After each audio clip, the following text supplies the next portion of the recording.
Discipline isn't a word that excites people. It sounds rigid, maybe even oppressive.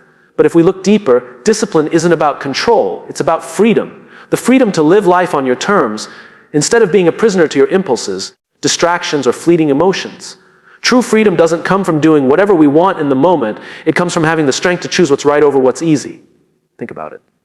When you rely only on how you feel, you become a slave to those feelings. If you wake up and only act when you feel like it, then your emotions decide your future. Discipline flips that script. It gives you the power to take the wheel of your own life. You no longer drift, you direct. You no longer hope things will get better, you build a system that makes them better. Freedom without discipline is chaos. It's the kind of freedom that looks exciting from the outside, but leaves you lost on the inside. When everything is optional, nothing feels meaningful. But discipline introduces structure, and within structure, purpose begins to grow. It's like the strings on a guitar, too loose and there's no sound, too tight and it snaps. The right tension creates harmony. Discipline is that harmony in our lives. When you set boundaries, routines, or habits, you aren't limiting yourself, you're defining yourself.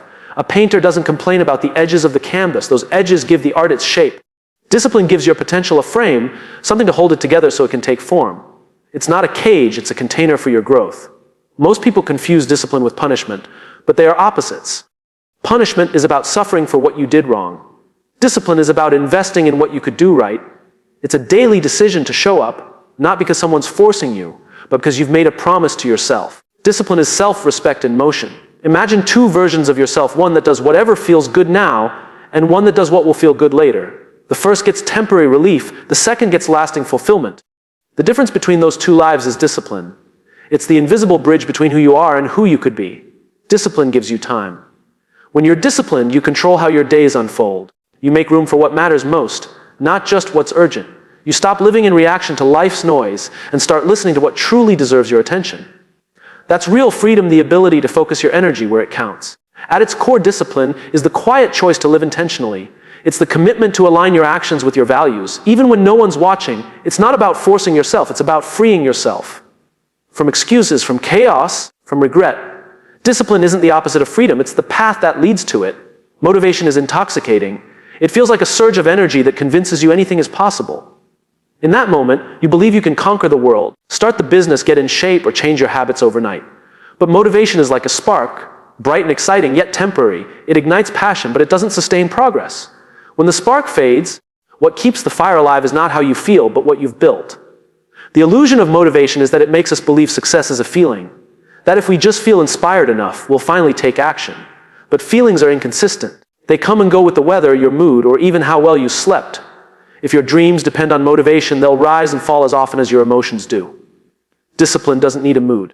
It doesn't ask how you feel, it simply asks what needs to be done. Dreamers live in the energy of motivation. They talk about what they want to do, they visualize the outcome, and for a while, they believe that excitement alone will carry them through. Doers, on the other hand, live in the reality of discipline. They understand that the real work begins after the excitement ends. When the applause fades, when nobody's watching, when the results are still invisible, that's where doers separate from dreamers. Motivation whispers, do it when you're ready. Discipline replies, do it anyway. That's the crucial difference. Motivation gives you the push to start, but discipline builds the endurance to finish. The people we admire, the ones who've mastered their craft, transformed their lives, or created something extraordinary, aren't constantly motivated, they're consistent. They show up, especially on the days when they don't feel like it. The truth is, motivation is emotional fuel, but discipline is structural fuel. Emotion runs out, structure remains. If you design your life to rely on feeling inspired, you'll always be waiting for the right moment. But if you design it around disciplined habits, you won't need to wait. The system will carry you forward, even when you're tired, distracted, or uninspired. There's a certain peace that comes with discipline. You stop negotiating with yourself. You stop searching for inspiration because you've already made the decision. The moment you take choice out of the equation and replace it with commitment, your mind becomes clearer. You don't waste energy wondering if you'll do it. You just do it. That's where freedom begins. When you build a life around motivation, your actions depend on circumstances. When you build it around discipline, your actions create circumstances. One is reactive, the other is proactive. The disciplined person doesn't wait for the perfect time. They create consistency until the perfect time reveals itself. They understand that momentum is born not from excitement, but from repetition. So when the rush of motivation fades, and it always will, what remains is your discipline. The habits you kept, the promises you honored, the systems you built when no one was cheering. Motivation starts the race, but discipline crosses the finish line. Trust is something we often associate with others, trusting a friend, a partner, a team. But the most important kind of trust is the one we have with ourselves. Every time you say you'll do something and follow through, you prove to yourself that your word means something. It might seem small. Waking up when the alarm rings, finishing that workout, reading a few pages. But each of these small promises adds a brick to the foundation of self-trust. When you break a promise to yourself, even a tiny one, you send a quiet message to your mind. I can't rely on me. Over time, those messages accumulate and they erode your confidence. You start to hesitate, to doubt your abilities, to procrastinate because somewhere deep down, you've lost faith in your own consistency. The opposite is also true. Every time you keep a promise, no matter how minor, you reinforce the belief that you can depend on yourself. That belief is the birthplace of confidence. Confidence isn't built in a single moment of courage. It's built in the countless unseen moments of discipline. It's not about feeling fearless before taking a leap. It's about trusting that you'll figure things out when you land. And that trust comes from a pattern of small victories. You begin to realize that confidence isn't arrogance or bravado, it's quiet evidence. Evidence that you've kept showing up when you said you would. Big goals often fail not because they're impossible, but because they lack the scaffolding of smaller commitments. We set massive expectations, get overwhelmed, and when we stumble, we call it failure. But discipline works differently. It starts small. It says, don't climb the mountain yet. Just take the next step. Each small step is a promise fulfilled, and each fulfilled promise strengthens your inner foundation. Keeping small promises is an act of self-respect.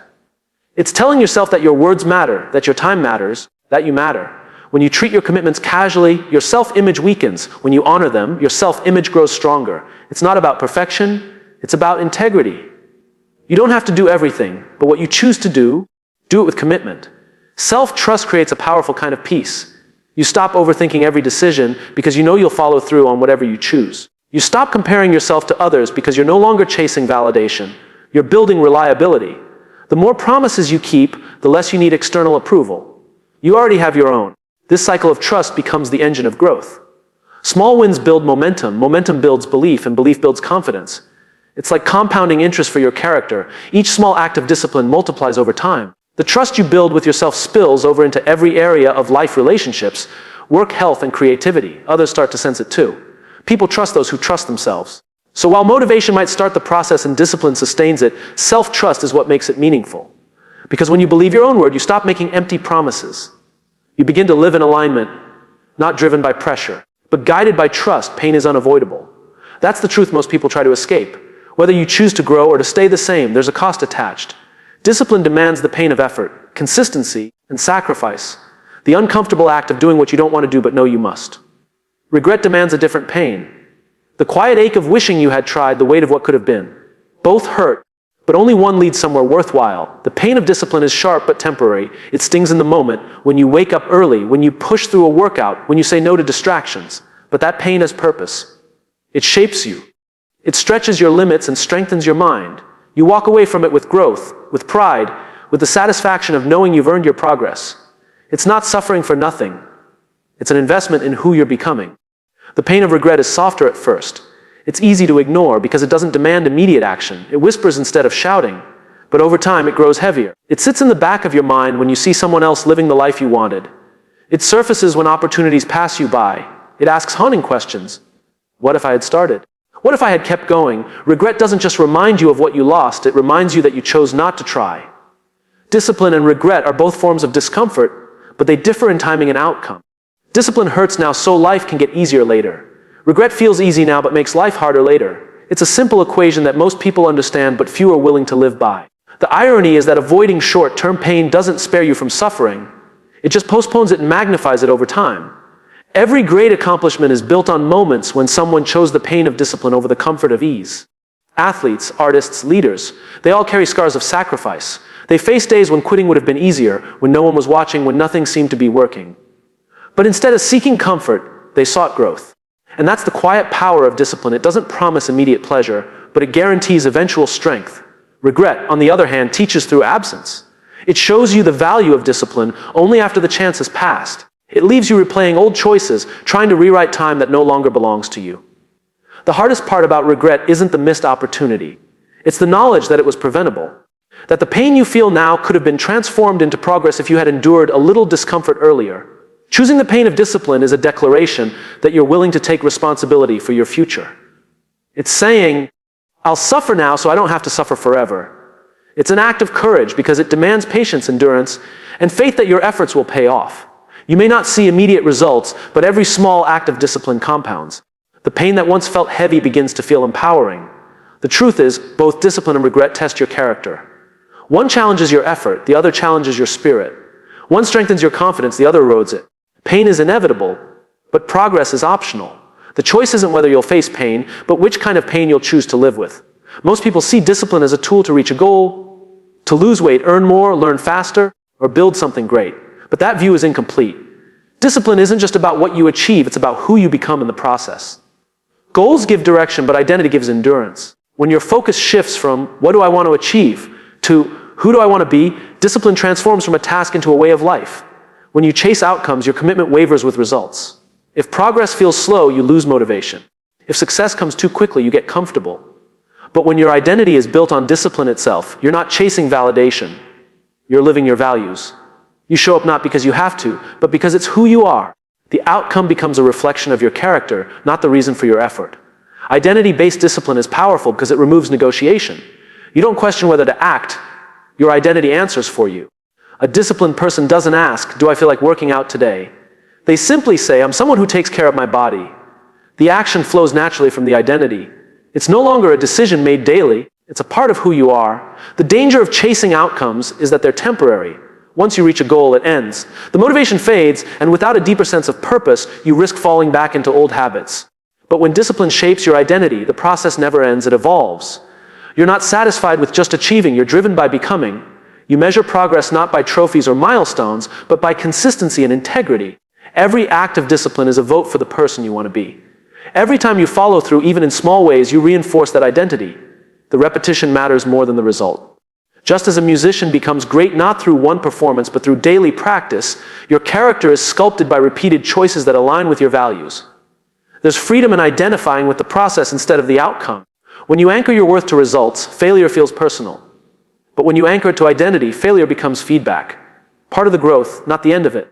You stop fearing mistakes because you understand that the act of trying again is who you are. Discipline gives you stability when life feels unpredictable. Identity-based discipline also builds humility. You realize that excellence isn't a finish line, but a continual pursuit. You don't need to prove yourself through outcomes, you express yourself through consistency. The goal stops being about outperforming others and becomes about aligning with your best self. It's no longer about achieving something external, but about embodying something internal. When discipline becomes identity, you don't wait for perfect conditions or visible rewards. You show up because it's part of your nature. The journey itself becomes meaningful. You move from trying to be successful to becoming dependable, from chasing recognition to living in alignment. The transformation is no longer about what you do, but about who you are becoming each day you choose to follow through. Our lives are built on repetition. The things we do once might make a memory, but the things we do every day shape who we are. Habits are the invisible architecture of our destiny. They determine whether we drift or move deliberately towards something meaningful. Success, failure, confidence, doubt, they're not born in big moments, they're accumulated in small ones that repeat themselves over time. We often underestimate the quiet power of habits because they rarely make headlines. No one celebrates brushing their teeth, saving a few dollars, or reading 10 pages a night. Yet those small acts, done consistently, have the power to transform a life. Habits don't shout, they whisper. They don't demand attention, but they create direction. Every routine you build is either pulling you closer to your potential or pushing you quietly away from it. Discipline gives birth to habits, and habits sustain discipline. When something becomes a habit, you no longer need motivation to do it. It simply becomes part of your rhythm. That's where true progress begins. You're no longer expending energy deciding whether to act. You're free to focus on how to grow. Good habits turn effort into ease, while bad habits turn ease into erosion. The quality of your habits determines the quality of your future. The power of habits lies in their compounding nature. A small improvement repeated daily becomes massive over time. 1% better each day might not feel like much, but over months and years, it becomes transformation. The same is true in reverse. Small neglects, small excuses, small compromises, repeated often enough, can dismantle even the strongest potential. Destiny isn't decided in one choice. It's written through thousands of small ones. Habits are also a mirror. They reflect your priorities more honestly than your words do. You can say health matters, but your daily choices will tell the truth. You can say you value growth, but your habits will reveal whether that's an aspiration or a commitment. The beauty of habits is that they expose what you truly believe. and give you the power to change it. Changing habits isn't about willpower alone, it's about design. You shape your habits by shaping your environment, your systems, and your identity. Make the right action easy and the wrong one hard. Surround yourself with cues that remind you of who you want to become. Habits aren't just formed by repetition, they're formed by intention. You must build your surroundings to support the story you want your life to tell. The most successful people aren't necessarily the most talented, they're the most consistent. They understand that habits are stronger than moods and that progress is rarely exciting. They rely on systems, not spurts of inspiration. They embrace boredom because they know that mastery is hidden inside repetition.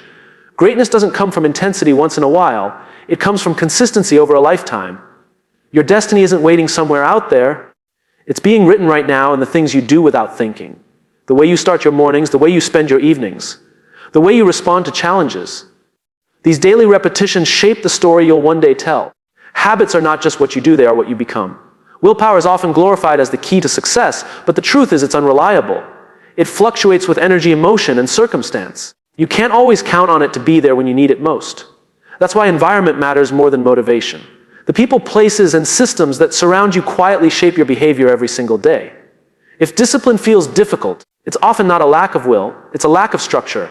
Your environment is either working for you or against you. It's never neutral. A cluttered space breeds distraction, a tempting environment feeds impulse, and a chaotic schedule destroys consistency. On the other hand, an environment designed with intention makes discipline almost automatic. When the path of right action is made easier than the path of resistance, discipline stops being a battle and becomes a rhythm. Think about how easily habits form when the environment supports them. A water bottle within reach reminds you to stay hydrated. A book placed on your desk invites you to read. Shoes by the door remind you to move your body. These are not acts of willpower, they're acts of design. The best performers in every field don't rely on self-control. They rely on systems that make the desired behavior the default behavior. Structure doesn't restrict freedom, it protects it. When you design your surroundings with purpose, you free your mind from unnecessary decision-making.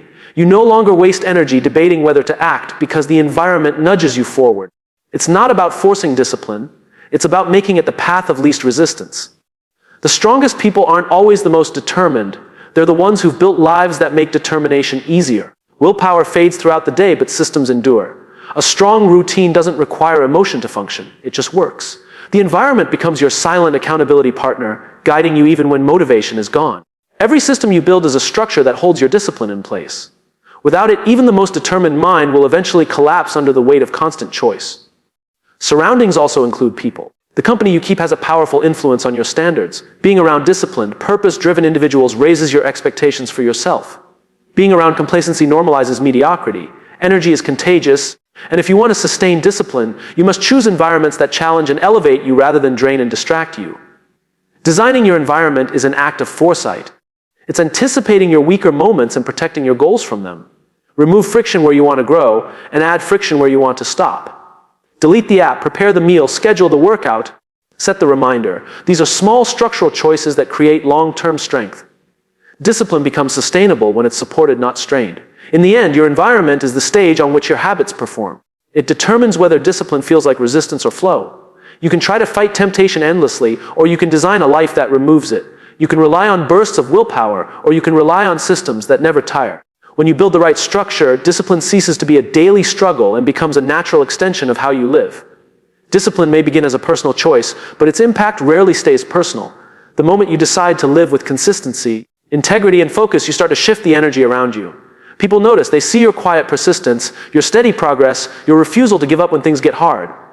Without saying a word, you begin to communicate something powerful. That change is possible, and it starts with one disciplined decision at a time. When someone practices discipline, it challenges the excuses of everyone around them. It acts like a mirror, reflecting what others are capable of but may have forgotten. Your consistency becomes evidence that effort works. In a world addicted to shortcuts and instant gratification, discipline stands out as something rare, something admirable. It doesn't scream for attention, it earns respect through action. And that respect can ignite belief in others who've lost faith in their own ability to change. Leadership doesn't come from titles or authority, it comes from example. When you master discipline, you naturally lead, not because you're trying to, but because you're living proof of what's possible. The way you show up, the way you keep promises, the way you follow through when it's inconvenient. These things speak louder than any motivational speech. People are moved not by what they're told, but by what they witness. Discipline also creates credibility.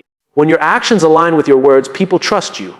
They listen when you speak because they can see you're not selling inspiration. You're living it.